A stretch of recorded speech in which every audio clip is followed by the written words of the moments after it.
Hey everyone, welcome back. In this quick video, I'll show you how to upload and manage files in Hubspot, so you can easily use them across your emails, pages, and other content.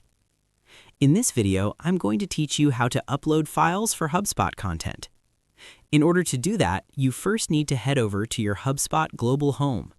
From there, click on Content and then click on Files. To upload files, you can upload directly from your mobile by installing the Hubspot application. You can also import files from Google Drive or upload files directly from your computer.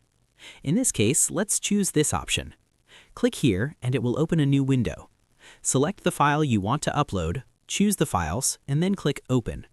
Once that's done, the files will upload and appear here in your file manager.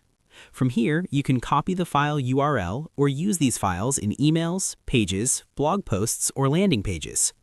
You can also organize your files into folders for easy access.